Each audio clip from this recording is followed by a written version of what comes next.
Halo semua, kali ini kita akan bicara tentang pengaruh media baru. Ya, kita pahami dulu media baru itu apa. Kalau dari gambaran di foto yang di atas ini adalah di luar dari televisi, di luar dari radio, bahkan dari internet, tidak hanya internet saja, tapi lebih dari itu, walaupun masih memakai internet. Jadi tidak hanya berupa hanya website saja, tapi ada yang lebih dari itu karena media baru perbedaannya adalah ada interaksi, bisa dua pihak, bisa banyak pihak. Jadi itu kita pahami secara sederhana media baru itu apa. Kita biasanya tahu dalam bentuk sosial media. Nah, di sini kita akan bicara khusus tentang komunikasi antar budaya. Nah, implikasinya saya hubungkan dengan teknologi, terutama karena media baru berhubungan dengan internet dan teknologi. Dan implikasi teknologi informasi, terutama pada komunikasi antar budaya, ada 3. Yang pertama adalah informasi tentang masyarakat dan budaya. Dengan adanya new media atau media baru, terutama sosial media, kita bisa tahu tentang masyarakat itu seperti apa, siapapun itu bisa berkoneksi, berhubungan yang jauh jadi dekat, dan kemudian kita bisa mempelajari banyak hal, lalu mengkontak dan bertanya dengan orang lain, terutama tentang hal budaya. Kita juga bisa mengamati, kita bisa menonton, kita bisa bertanya juga mengapa orang melakukan satu hal atau melakukan hal yang lain. Nah, yang kedua adalah hubungan dengan orang yang berbeda. Dan orang yang berbeda ini kita bisa dimulai dari keberanian. Kalau kita mau bertemu dengan orang baru, atau kita mau bicara dengan bahasa yang baru, mempelajari bahasa baru, itu kita bisa melalui teknologi seperti ini. Tidak hanya kita mempelajarinya, tapi kita juga berinteraksi dengan mereka. Kemudian yang ketiga adalah hubungan dengan orang yang sama. Nah, untuk orang yang sama ini bisa lebih ke keluarga atau teman kita yang lama kita tidak bertemu, lalu kita bisa bertemu kembali. Kemudian juga dengan orang-orang yang mungkin dari budaya yang sama, tapi sebelumnya kita tidak kenal, lalu kita bertemu. Hanya saja dari 3 gambaran ini saya menunjukkan beberapa implikasi teknologi yang cukup negatif, terutama tentang Rohingya di Myanmar. Nah, di situ ada satu berita yang sebenarnya hanya ada di Myanmar saja, tapi karena teknologi informasi dengan sosial media juga, itu akan menyebar banyak, dan semua di seluruh dunia mengetahuinya dan mereka bereaksi seperti apa. Kemudian juga di India, ada satu sebaran informasi tentang tentang kematian, ya, tentang banyak hal, tentang ada proses-proses foto-foto, video-video yang berhubungan dengan kematian yang disebarkan melalui WhatsApp, dan terjadi hal seperti ini bahwa itu disebut fake news, hoax, dan lain-lain, dan itu sangat mempengaruhi dari proses komunikasi di dalam negara tersebut, yaitu di India. Nah, satu hal yang positif yaitu tentang Duolingo, ya. Dan terakhir ada informasi bahwa aplikasi Duolingo ini, kalau kalian pernah pakai untuk belajar berbagai bahasa, termasuk juga bahasa yang sudah lama tidak dipakai, itu bisa dihidupkan kembali memakai Duolingo. Jadi kalau mau belajar, saya tidak mempromosikan Duolingo, tapi salah satu aplikasi yang bisa dihasilkan oleh teknologi informasi, yaitu Duolingo, adalah kita belajar bahasa lain. Tidak hanya kita belajar kata-katanya, tapi juga cara mengucapkannya. Nah, tantangannya seperti apa? Ada 4 pertanyaan untuk perkembangan dari media baru ini. Nah, misalnya, yang pertama adalah bagaimana orang berhubungan dengan orang lain, tapi mereka memiliki akses informasi yang berbeda. Jadi yang satu mempunyai akses informasi 100%, lalu yang lain hanya 50%. Lalu mereka bertemu, lalu seperti apa tantangannya? Pasti yang satu tidak bisa mempunyai informasi yang utuh seperti yang lain. Nah, itu kita sudah belajar kemarin-kemarin tentang persepsi, tentang bahwa kita punya stereotip, punya prejudis. Nah, apakah ini bisa mempengaruhi itu? Kemudian yang kedua adalah penggunaan bahasa Inggris meningkat. Lalu apa yang terjadi dengan orang yang tidak bisa berbahasa Inggris, tapi dia masuk dan terlibat dalam kancah komunikasi global. Lalu mereka, apakah mereka salah paham, apakah mereka ada juga seperti etnosentris, tetap tidak mau memakai bahasa Inggris, seperti apa yang terjadi. Kemudian nomor 3 adalah apakah peningkatan komunikasi teknologi itu meningkatkan juga jarak antara yang kaya dan yang miskin. Kalau dari informasi yang pertama, pertanyaan yang pertama, akses informasi berbeda, pasti juga menjawab nomor 3 ini.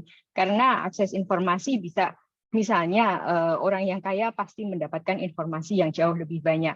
Entah itu yang menguntungkan dia atau yang merugikan dia. Tapi kalau yang miskin, informasi saja mungkin dia tidak dapat. Lalu bagaimana jarak ini? Apakah semakin lebar? Kemudian, yang terakhir, apakah akan ada lebih banyak kesalahpahaman dengan peningkatan teknologi informasi dan komunikasi teknologi ini? Jadi kita bisa kembali ke kemarin-kemarin tentang pola budaya dan juga tentang bagaimana orang bisa punya identitas yang berbeda. Nah, itu kalau muncul dalam satu platform sosial media, yang nomor 4 ini bagaimana? Kemudian ini sudah viral, jadi pasti ya Anda sudah tahu tentang Kaby Lim dan juga tentang Lee Zeki ya. Semoga saya tidak salah. Nah, 2 orang ini satu contoh yang paling bagus ketika mereka viral, yaitu bahwa mereka tidak memakai kata-kata, mereka tidak memakai bahasa apapun. Walaupun mereka mungkin sedikit mengucapkan itu, tapi itu tidak berarti penting dan itu tidak mengubah apapun dari pesan yang mereka sampaikan. Kalau Kaby Lim itu memakai bahasa nonverbal, dia menunjukkan bahwa ada orang melakukan sesuatu lalu mempersulit diri, lalu dia hanya menunjukkan bahwa semuanya itu sebenarnya hanya mudah, lalu hanya dengan tangan seperti ini. Yang menunjukkan bahwa ini sebenarnya mudah loh. Lalu semua orang sudah paham bahwa kode tangan seperti itu adalah jawaban dari yang tadi video sebelumnya yang sulit. Dan Kaby Lim menjadi sangat terkenal dan itu tanpa kata-kata. Kemudian kalau Lee Zeki itu menunjukkan tentang proses keseharian dia dalam kehidupan di pegunungan di China, entah dia memasak, entah dia membuat barang-barang dari bambu misalnya seperti ayunan, kemudian pagar, kemudian bagaimana dia menanam, lalu bagaimana dia merayakan Imlek, lalu dengan hiasan-hiasan yang dia buat sendiri tanpa kata-kata. Semuanya dia tunjukkan dalam bentuk video dan dalam bentuk non-verbal sebuah kegiatannya itu. Nah, ini juga menunjukkan keglobalan atau kekuatan dari sosial media. Kalau di sini satunya melalui TikTok, lalu satunya melalui YouTube. Dan itu bisa menunjukkan bahwa hubungan ini sangat erat, walaupun tanpa dengan kata-kata, atau kita tanpa tahu dia bahasanya seperti apa. Mungkin mereka tidak berbahasa Inggris, walaupun di sini saya dengar juga bisa bahasa Inggris, tapi mereka tidak menggunakan bahasa itu untuk mengkomunikasikan karya-karyanya. Jadi di sini kita masuk ke sosial media tentang penggunaannya untuk kaum migran atau sojourners. Jadi mereka itu adalah orang-orang yang berpindah dari satu negara ke negara yang lain, mungkin dalam waktu hanya sebentar, misalnya untuk sekolah atau untuk bekerja, tidak untuk selamanya. Nah, mereka membutuhkan persiapan untuk pindah ke sana karena negara berbeda, semua berbeda, lalu sosial media menjadi jawaban. Yang pertama adalah untuk berbagi informasi. Jadi mereka mencoba bertanya dan menghubungi orang yang sudah tinggal di negara tujuan itu, tapi sama dengan bahasa dan kewarganegaraannya, lalu saling bertanya. Mungkin juga ada grup tentang sekolah tersebut. Misalnya Anda mau sekolah di Harvard gitu, lalu ada orang Indonesia sekolah di sana. Anda bertanya-tanya tentang Harvard seperti apa, kota Boston di mana Harvard itu ada seperti apa. Kemudian juga membangun jaringan. Misalnya Anda bertemu dengan orang yang angkatannya sama, dari kota yang sama, atau mungkin dari negara yang sama, lalu kita berangkat ke sana bareng yuk, apa yang harus dibawa, kayak gitu Anda membangun jaringan. Kemudian yang terakhir sangat penting adalah mengurangi kecemasan. Kalau kita sudah punya persiapan yang cukup dan merasa sudah lengkap, tidak ada yang ketinggalan, dan sudah bertanya, dan semua orang juga sudah memberitahu, kita akan tidak merasa cemas. Ya. Kemudian proses dari nomor 1 ini adalah tentang memulai. Jadi Anda harus memulai dulu. Mungkin Anda mencari, membrowsing akun-akun atau mencari teman yang punya teman yang lain yang ada di negara tersebut, lalu berkenalan. Kemudian setelah itu Anda mempertahankan dengan berkomunikasi dan juga dengan bertanya, menjawab, lalu akhirnya sharing foto dan lain-lain. Lalu yang terakhir adalah ketika mencari informasi itu Anda membangun sebuah network atau jaringan sehingga informasi yang ada itu bisa dipertahankan dan juga apa yang Anda mulai sampai yang terakhir itu pasti berguna ketika akhirnya Anda berada di negara tersebut. Tadi salah satunya ada foto ini ya, widget itu ya, itu dipakai saya kembali saja sebentar.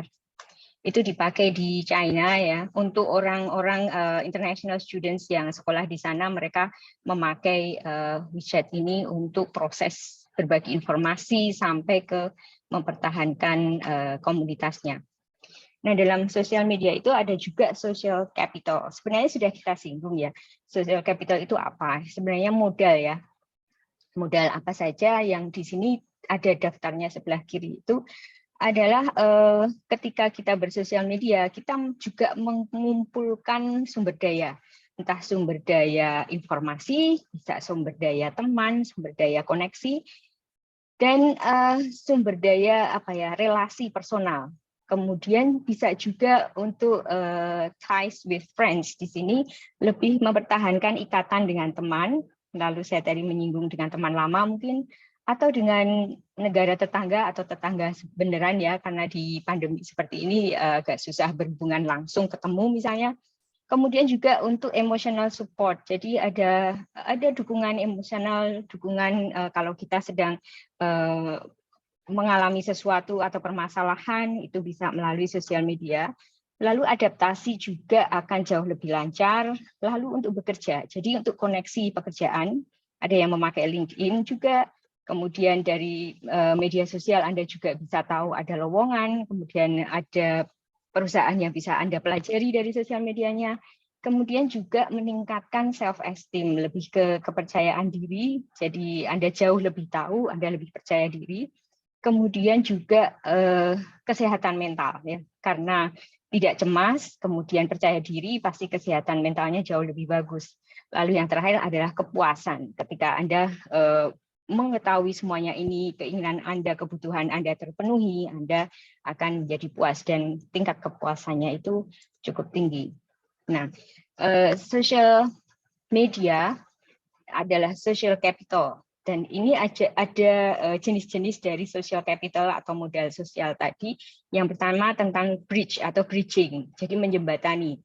Bahwa modal dari media sosial tadi adalah menjembatani.